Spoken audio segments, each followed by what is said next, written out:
Alright guys, so I wanted to try a little something different today.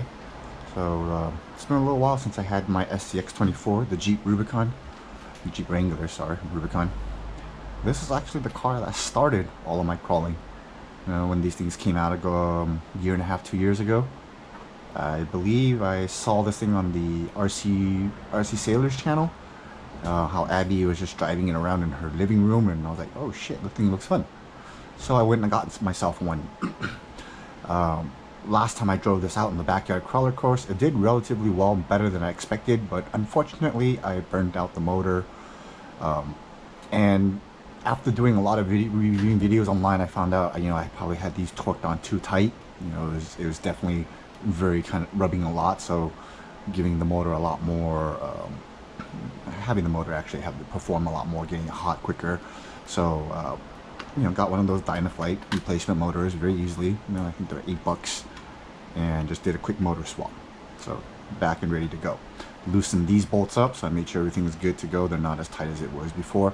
So one thing I did do though, when I now had the opportunity to take apart the vehicle, I added my DSM Rapid Recovery Kit. I've had these for a while, I just never installed them. I have 3 of them, because originally I wanted the deadbolt as well, so I got one for the Rubicon, one for the Chevy up there. The motor is burnt out on that one, so so I finally did that. So just to give you an idea how this was installed, very easily, you drill 2 bolts here, 2 holes, and then you kind of just basically attach that here. This shock mount right here is replaced with their little pulley system right here. So, and it's attached right underneath here, and it basically loops around here into this pulley system, back around, and over here.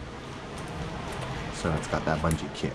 And then you do have to do some body work on that. So I have a hole puncher. You just basically punch a little hole in the bottom right here, and that's pretty much it. So the car can, hook on, drive over, and back to place. Okay.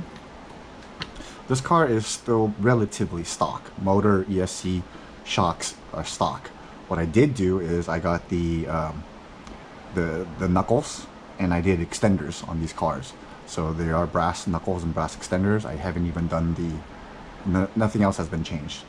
Now that there is so much upgradable parts for this car, including full-on bodies, ESCs, motors, and everything, I think this is probably going to be one of the ones I'm going to be messing around with. So it's going to get a new motor and ESC in the future. And I went ahead and I rebuilt my suspension bridge.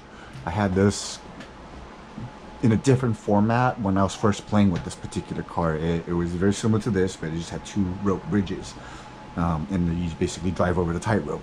But that was designed with the car without having extenders, so that tightrope doesn't work now. I just kind of added popsicle sticks. So these are just jumbo popsicle sticks and hot glue, and that's it, guys. Very simple. Put something on in the background. Great background noise. This is the Amber Heard Johnny Depp trial that's going on every day. Just throw that in the background if you got nothing to do, and just start hot gluing shit.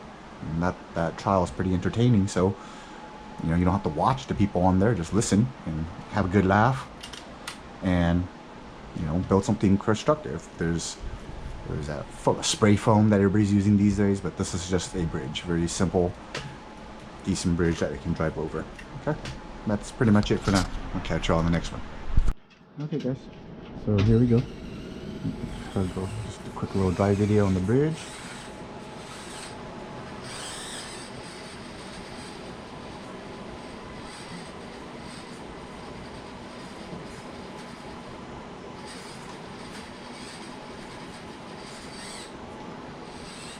The suspension and tires are definitely the next things to get changed out on this.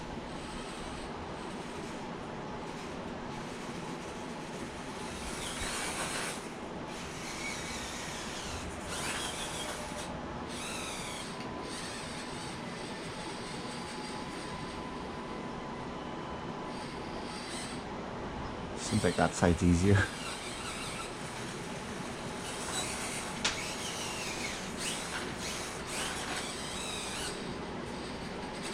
Okay, this opportunity to use my hook. I tested it here earlier. It just keeps getting stuck on shit over here because it's not the best hooking area, but we'll see if it works this time around.